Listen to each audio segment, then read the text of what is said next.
dans la partie où je vais vous donner des exemples de maladies. Alors, je vais vraiment aller vite parce que je vais toujours vous poser la même question. Et je vais vous demander à chaque fois d'y réfléchir, quitte à ce que vous mettiez à chaque fois la vidéo en pause. Jouez le jeu avec moi, donc j'espère que vous avez de quoi écrire. Et je vais à chaque fois vous présenter une maladie, ou en tout cas un symptôme.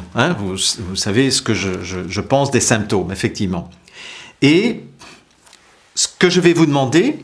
Alors, je vais vous donner les exemples pour les deux premiers, comme ça vous allez comprendre ce que j'attends de vous, parce que sinon vous allez vous dire, mais qu'est-ce qu'il attend de nous, en fait, à chaque fois, je vais vous demander d'écrire dans votre carnet quel est le message que le système nerveux central est en train de vous envoyer, à vous, au niveau de votre conscience, au niveau de votre petit moi.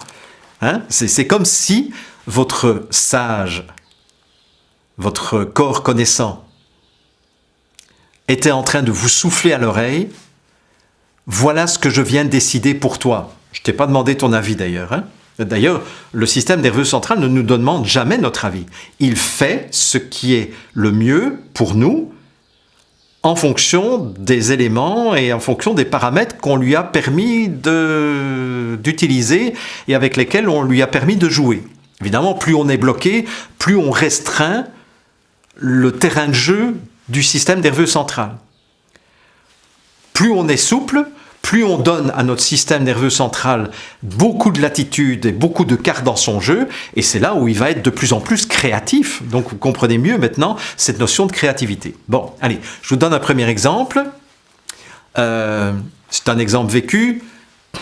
À Pâques, il y a pas mal d'années de cela, mes filles, évidemment, trouvent chez mes parents et chez mes beaux-parents des œufs en chocolat et elles se gavent de chocolat toute l'après-midi du dimanche de Pâques et la nuit du dimanche au lundi, c'est peut-être pour ça d'ailleurs que le lundi de Pâques c'est congé, elles vomissent. Il y en a 2 sur les 3 qui ont vomi en pleine nuit. Vomir. On peut dire « Ah là là, ma fille était malade ». Donc moi, j'ai jamais dit ça. J'ai toujours dit à mes filles « Eh bien, je vous félicite parce que votre corps a choisi la meilleure solution thermodynamique possible et la meilleure solution énergétique puisque le corps a suivi la loi du moindre effort. » Parce qu'effectivement, ici je suis un petit peu long dans mes explications, mais après, ce sera toujours les mêmes explications. Qu'est-ce qui était le moins coûteux énergétiquement pour le corps ? En fait, c'est comme ça qu'il faut réfléchir. Il faut vraiment réfléchir en termes énergétiques. C'est pour ça que je vous ai parlé de la loi de moindre résistance, du chemin de moindre résistance et de la loi aussi d'équilibre. Entre essayer de digérer toute cette masse de chocolat, ça fait du sacré travail en maudit, comme on dit ici au Québec, ou rejeter cette nourriture qui de toute façon ne sera pas intéressante sur le plan physiologique. Le choix énergétique fait par le corps, c'est « je n'ai pas envie de me fatiguer à digérer une alimentation qui de toute façon ne va rien m'apporter. » Je renvoie ça à l'extérieur. Voilà. Et donc, quel est le message que le corps sage, le corps connaissant est en train d'envoyer à l'enfant? C'est « n'avale pas ça ». Ce n'est pas énergétiquement optimum d'avaler ça et de digérer ça. Donc c'est « n'avale pas ça » ou « ne digère pas ça ». Ça va? Bon, allez, je vous donne un deuxième exemple. Une otite. Alors, on sait que les otites se déclenchent très souvent chez des enfants qui sont dans des familles où il y a beaucoup de violence verbale, où les parents, par exemple, s'engueulent en permanence. Et donc, l'enfant va faire des otites à répétition. C'est une des causes des otites. Alors, surtout, de nouveau, disclaimer, ne prenez pas note en disant « Ah, ça y est, les otites, c'est toujours… » Non, c'est une des causes possibles parmi plein d'autres causes des otites à répétition. C'est lorsqu'il y a un climat familial violent entre le père et la mère. Donc, la solution, parce que là c'est plus une solution au niveau physique, c'est au niveau psycho-émotionnel. Hein, parce que je vous rappelle que la santé intégrale, ça parle du niveau physique, le niveau psycho-émotionnel et du niveau mental et spirituel. Donc là, qu'est-ce que le corps connaissant est en train de souffler à l'oreille de l'enfant? Oui, justement, c'est n'écoute plus les cris violents. Hein, donc la meilleure solution que je puisse trouver pour maintenir ton équilibre psychologique et émotionnel à toi, petit enfant, c'est de te générer une otite qui fera que tu n'entendras plus les cris violents entre ton père et ta mère. Et au passage, ça te permettra aussi de te rapprocher de ta maman parce que ta maman va venir te soigner, etc., etc. Mais bon, je ne rentre pas dans tous ces détails. Voilà. Donc, l'otite, c'est la meilleure solution que le corps ait trouvée pour sortir l'enfant du surstress qui est provoqué par son exposition permanente à des cris violents entre papa et maman. Ça va ? Vous avez compris le jeu ? Allez, on y va. Un nez qui coule. Oh là là, j'ai le rhume, j'ai mon nez qui coule. Alors, mettez la vidéo en pause, parce que je vous laisse réfléchir, et puis je vous donne la réponse tout de suite. Mais là, ce serait de dire, écoute, fais ta part pour évacuer les toxines, parce que le foie ne suit plus. Voilà. Donc le nez qui coule, c'est lorsque le foie est tellement fatigué qu'il va falloir qu'on trouve d'autres voies d'élimination des toxines que les voies naturelles, c'est-à-dire les selles et les urines. Bon, à ce moment-là, ça devient les oreilles, ça peut devenir le nez, ça peut devenir les yeux, ça peut devenir les glaires dans la gorge, ça peut devenir le vagin. Tout ça, ce sont ce qu'on appelle les émonctoires secondaires. Bon, on verra tout ça de façon plus approfondie, mais donc, vous voyez, de nouveau, le nez qui coule, c'est la solution, la meilleure solution dont le corps dispose actuellement. Étant donné que le foie est trop fatigué, il faut quand même que je sorte les toxines. Par où je vais sortir les toxines? Si je peux plus sortir les poubelles par la porte, je vais les sortir par la fenêtre. Et si je peux plus les sortir par la fenêtre, je vais la sortir par la fenêtre du toit, c'est-à-dire le nez. Ça va? Allez. La dépression. En quoi est-ce que la dépression serait la meilleure solution que le corps trouve, et donc où le corps ne se trompe pas, en mettant la personne en dépression? Allez, mettez la vidéo en pause, et puis je vous donne tout de suite après la solution. Ça pourrait être « arrête de te battre ». C'est-à-dire, la dépression, c'est quoi? Ça, de nouveau, c'est une des raisons parmi 10 000 autres. Donc, ne me faites pas dire ce que je n'ai pas dit. Je ne suis pas en train de faire du décodage biologique. Là. Je suis en train de vous faire réfléchir au fait que le corps trouve toujours la meilleure solution possible. C'est ça que je suis en train de faire avec vous, rien d'autre. La dépression, c'est quelqu'un s'est battu depuis des années. À un moment donné, si je continue à me battre, je vais mettre en danger mon intégrité physique. Je vais peut-être en mourir même, parce que je vais m'épuiser. Donc, avant ça, le système nerveux central va décider de vous mettre en dépression, parce qu'en dépression, on ne se bat plus. Donc, le message de la dépression, c'est « ne te bats plus ». Et c'est la meilleure solution qu'il ait trouvée avec les éléments que vous lui avez laissés.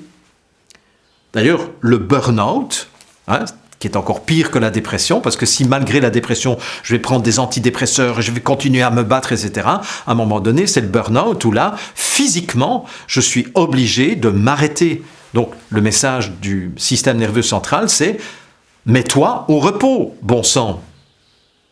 La fatigue. Je suis vraiment fatigué. Alors, il y a une situation particulière où je peux être fatigué, c'est quand le système nerveux central est en train de me dire « ne bouge plus de peur de te perdre davantage ». Et ça, c'est quelque chose qui est vraiment intéressant, que j'ai découvert aussi grâce au docteur Hammer, c'est qu'il raconte que les moutons, qui, comme vous le savez, sont des animaux grégaires, lorsqu'il y a un mouton qui, parce que l'herbe était plus verte à côté que là où se trouvait le troupeau, petit à petit, le mouton va s'éloigner du troupeau, et à un tel point que, boum, il va se retrouver dans une vallée où il n'entend plus du tout le troupeau, et tout à coup, ce mouton isolé, esselé, ne sait plus quelle direction prendre, écoutez bien ça, il ne sait plus quelle direction prendre pour rejoindre le troupeau étant l'élément de sécurisation et l'élément même qui va assurer la survie du mouton. Et donc il est là, où est le troupeau? Parce que si je suis tout seul, c'est clair que je suis une proie facile pour les prédateurs. Les prédateurs ne vont jamais attaquer un troupeau, ils vont toujours attaquer un individu isolé. Mais si le mouton commence à courir en direction opposée du troupeau, il risque encore d'être plus loin du troupeau et ne jamais retrouver le troupeau. Donc, quelle est la solution parfaite que le cerveau, c'est-à-dire que le système nerveux central va prendre à ce moment-là? C'est qu'il va bloquer les surrénales jusqu'à ce que l'animal sache dans quelle direction aller. Jusqu'à ce que, par exemple, il entende le chien du berger ou les cloches qui se trouvent au cou des autres moutons, etc., etc. Et dès qu'il sait dans quelle direction aller, boum, il y a une réactivation des surrénales, et le mouton va retourner vers le troupeau. Eh bien, il y a un type de fatigue. De nouveau, la fatigue peut être provoquée par plein de choses, mais il y a un type de fatigue chez les êtres humains qui est présent, et je l'ai vécu de nombreuses fois, c'est que quand je ne sais plus quelle direction donner à ma vie, je deviens extrêmement fatigué. Pourquoi? Parce que si je n'étais pas fatigué, je continuerais à entreprendre dans tous les sens et peut-être m'éloigner encore davantage de ma mission de vie. Donc, mon corps connaissant, sait très bien que tant que je n'ai pas une direction claire, eh bien, il vaut mieux me laisser fatiguer le temps que je me pose, que je me repose et que effectivement je discerne quelle est vraiment la direction, c'est-à-dire que je prenne le temps de dire ok, c'est cette direction-là, mais dès que je retrouve la direction, mais je vous assure, c'est du jour au lendemain, boum, mes surrénales se remettent en route et là je sais dans quelle direction je vais aller et j'ai toute l'énergie nécessaire, comme pour l'instant, vous voyez. Pour l'instant, j'ai énormément d'énergie depuis quelques semaines, depuis que j'ai pris la décision de lancer l'Académie de la santé intégrale. Alors que pendant une année, j'ai été en recherche, en réflexion de qu'est-ce que je vais faire, quel est le pas suivant dans l'accomplissement de ma mission de vie, ben là, j'avais recommencé à dormir 8 heures par nuit, ce qui est exceptionnel pour moi, alors qu'habituellement, je dors 5-6 heures par nuit. Là, pour l'instant, je dors 4-5 heures par nuit. Mais je me réveille naturellement, sans réveil, et je suis en pleine forme, et go, go, go, quoi. Mais go parce que je sais dans quelle direction je vais aller. Ça va? Donc, intéressant, n'est-ce pas? Allez. Je vous raconte encore une histoire, parce que sinon ça va être trop long, mais je vous raconte encore une histoire. C'est une conférence que j'avais donnée à Namur il y a très longtemps, c'était aux alentours de 2009, 2010, quelque chose comme ça. Non, c'était avant 2009 même, 2008. Et je donnais une conférence sur justement les travaux de Hammer et sur le système parasympathique, le système orthosympathique, etc. Et puis, à la pause, il y a une religieuse, une vieille religieuse qui vient me trouver. Elle me dit, est-ce que je peux vous parler en privé? Je dis, oui, ma sœur, allons-y. Et elle me dit, en vous écoutant, j'ai compris d'où venait ma sclérose en plaques. Je dis, je vous écoute, ma sœur. Et elle me dit, vous savez, quand j'étais jeune novice, et puis quand j'ai été même religieuse, lorsque j'ai prononcé mes vœux, au monastère, nous avions un curé qui venait nous confesser toutes les semaines et puis faire la messe pour nous, etc. Et ce prêtre, alors que j'étais jeune novice, et puis religieuse. Et elle me dit, j'étais relativement belle, j'étais même très belle. Ce prêtre a commencé à abuser de moi, me dit-elle, et a commencé à avoir des relations sexuelles avec moi dans le monastère, donc dans ma cellule. Et évidemment, je n'ai jamais supporté cela parce que j'avais fait vœu de chasteté. Ce prêtre était supposé avoir fait vœu de chasteté aussi, et chaque semaine, lorsqu'il venait dans ma cellule pour entendre ma confession, eh bien, la confession, ça se passait plutôt au lit, et il abusait sexuellement de moi chaque semaine. C'est pas ça qui a déclenché la sclérose en plaques. Ce qui a déclenché la sclérose en plaques, me dit-elle, c'est qu'elle me dit, très vite, j'ai eu envie de lui planter un couteau dans le cœur. Elle me dit ça comme ça. Elle avait 20 ans. J'avais envie de lui planter un couteau dans le cœur. Mais en même temps, j'étais en conflit avec moi-même, parce que si je l'avais tué, non seulement j'aurais été une meurtrière et Dieu nous a dit « tu ne tueras point », mais en plus, j'aurais tué le représentant du Christ sur terre, c'est-à-dire un prêtre. Donc, je serais tombé dans une déchéance totale en accomplissant cet acte meurtrier vis-à-vis de mon violeur, de mon abuseur. Et c'est là que j'ai commencé à développer ma sclérose en plaques. Alors je lui dis, mais c'est quoi la conclusion que vous tirez? Elle me dit, c'est clair. Moi je le savais, mais je voulais lui faire dire. Elle me dit, mais c'est clair. La sclérose en plaques, c'est mon corps qui a décidé de m'empêcher d'accomplir ce meurtre que j'aurais regretté tout le reste de ma vie et qui m'aurait fait tomber dans la déchéance la plus totale. Donc c'est vraiment intéressant parce que donc c'est comme si le système nerveux central, le corps connaissant, avait dit à l'oreille de cette femme, n'accomplis pas l'irréparable.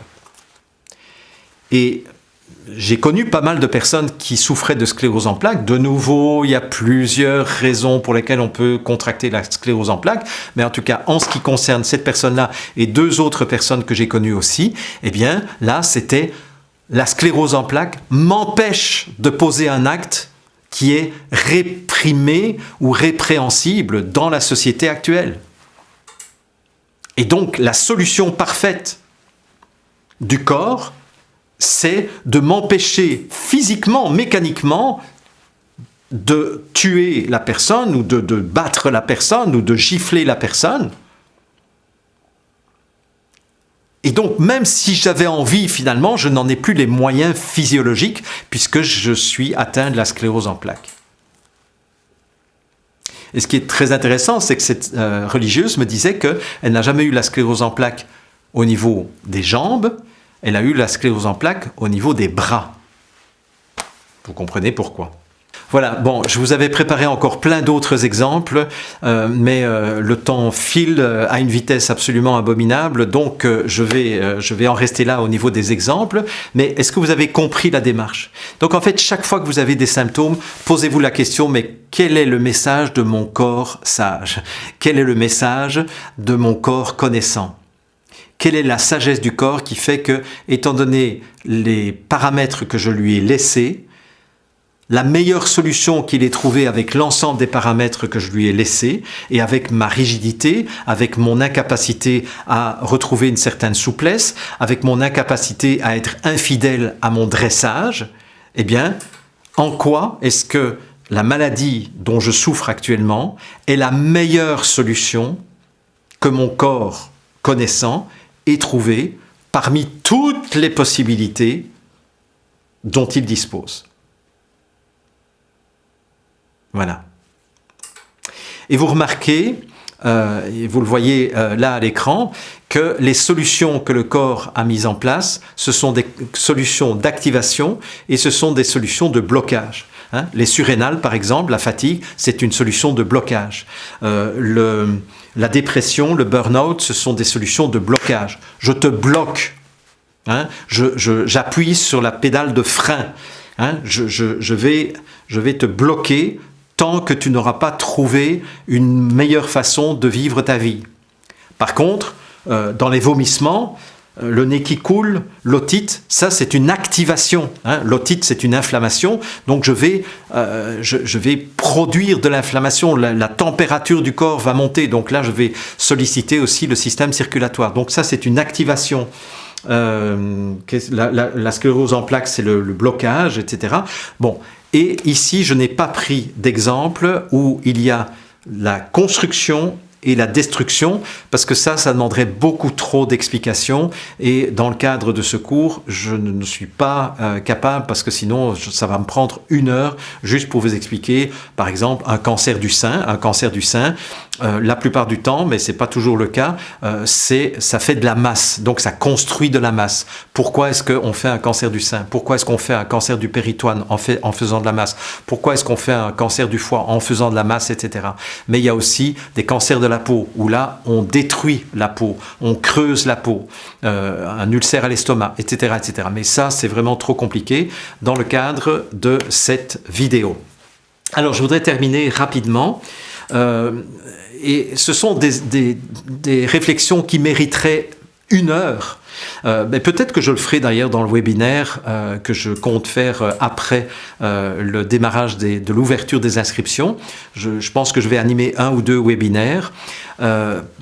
C'est que quand vous réfléchissez, quand on parle des effets secondaires des médicaments, en fait, il ne faudrait pas parler comme ça. Ce ne sont pas les effets secondaires des médicaments. C'est drôle de le dire comme ça, mais ça m'est venu en préparant. Hein. Je n'avais jamais pensé à ça non plus, mais en préparant, je me suis dit, mais en fait, les effets secondaires, non. C'est la meilleure réaction possible que le corps a développée avec le poison qu'on a mis dans son corps, à l'intérieur. Et donc, ce n'est pas... On ne devrait pas appeler ça l'effet secondaire du médicament, mais c'est plutôt la meilleure solution que le corps a trouvée face à ce poison ou ces poisons qu'on lui a fait ingérer. Du coup, on peut se dire que les manifestations du corps, les symptômes que le corps va développer, qu'on qualifie d'effets secondaires, c'est la meilleure réponse que le corps puisse trouver face à cet empoisonnement qu'il vient de subir. Mais c'est encore la meilleure solution qu'il ait trouvée. Donc en fait, le corps ne se trompe jamais, y compris quand il nous rend complètement malades, et même qu'il nous fait mourir. Et c'est le même raisonnement qu'on pourrait trouver avec les vaccins, quels que soient les vaccins. Je ne parle pas uniquement des injections Covid, qui eux ne sont même pas des vaccins.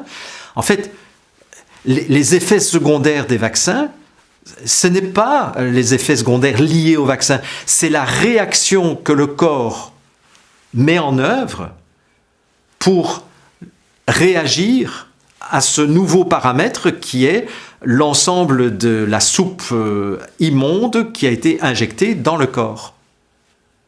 Et c'est pour cela que tous les individus n'ont pas les mêmes réactions au même vaccin.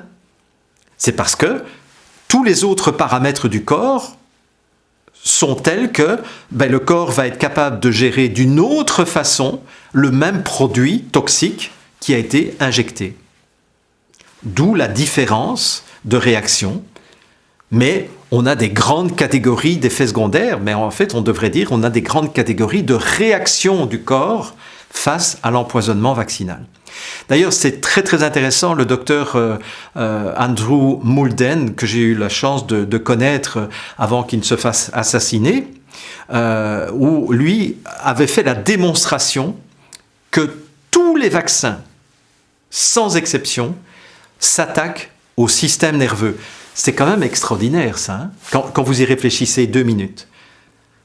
Je vous ai dit déjà dans la première vidéo que le système le plus important, le plus vital, qu'il faudrait le plus protéger de tous les systèmes dans la hiérarchie, c'est le système nerveux. Et à quoi est-ce que les vaccins s'attaquent? Le système nerveux. Vous comprenez alors mieux pourquoi, mais je ne vais pas le développer ici, mais vous comprenez mieux pourquoi, plus on vaccine une population,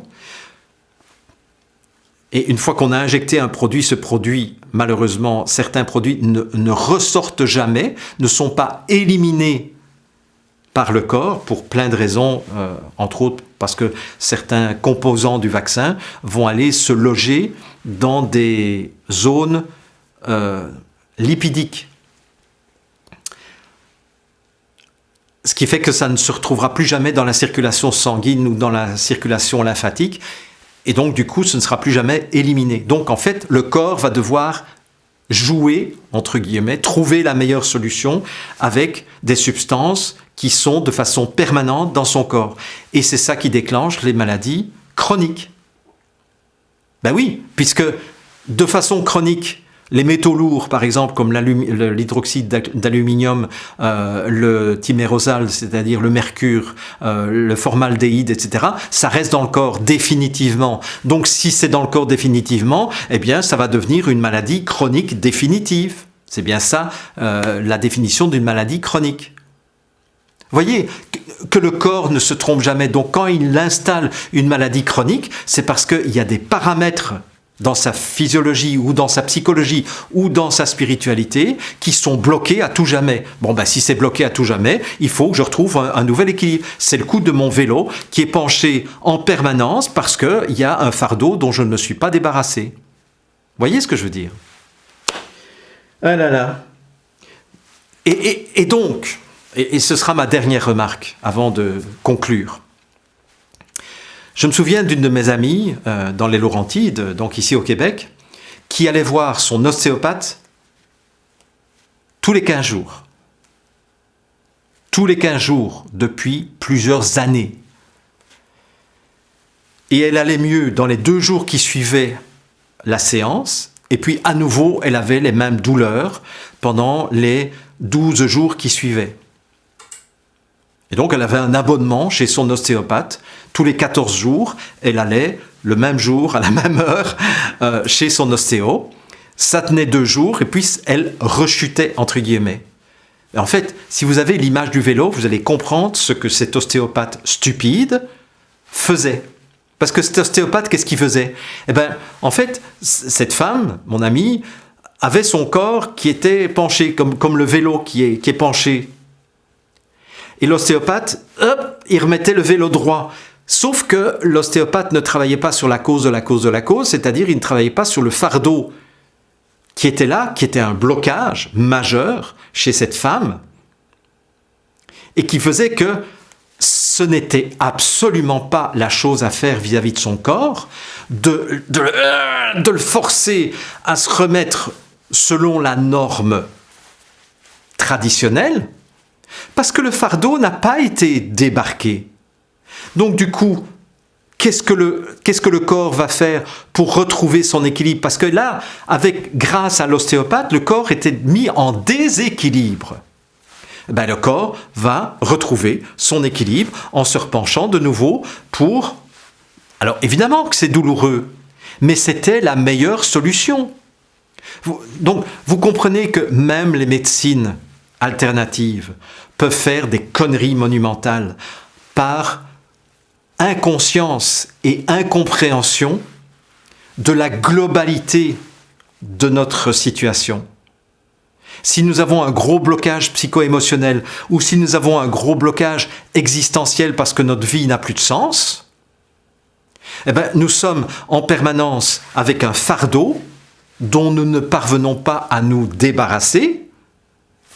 Et donc, du coup, ça va se marquer dans le corps physique.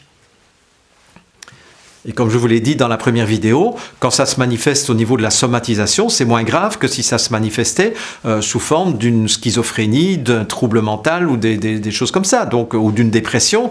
Donc, quelque part, c'était pas mal, mais c'était douloureux. Et donc, quand quelqu'un, même qui fait de la médecine naturelle, entre guillemets, la médecine globale, n'a pas l'intelligence de chercher Quelle est la cause de la cause? Pourquoi est-ce que cette personne vient me voir depuis 15 jours?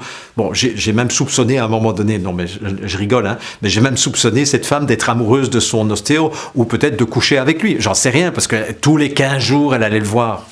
En tout cas, elle était le sponsor de son ostéopathe. Ça, c'est clair que l'ostéopathe, il avait une bonne clientèle. Et peut-être que l'ostéopathe, il n'a pas envie non plus d'aller chercher la cause de la cause, parce que si il règle la situation, ben, il ne verra plus sa patiente. Et il va perdre toute sa clientèle, ce qui est complètement stupide comme raisonnement, parce que si vraiment je suis efficace, ben le bouche à oreille il va fonctionner, hein, parce que moi, aller voir un ostéopathe dont je sais que mon ami va le voir tous les 15 jours, ça ne m'intéresse pas trop. Vous avez compris pourquoi? Voilà. Donc, nous arrivons à la fin de cette vidéo, et donc vous avez compris que je vais vous donner quelques petits exercices à faire d'ici la prochaine fois.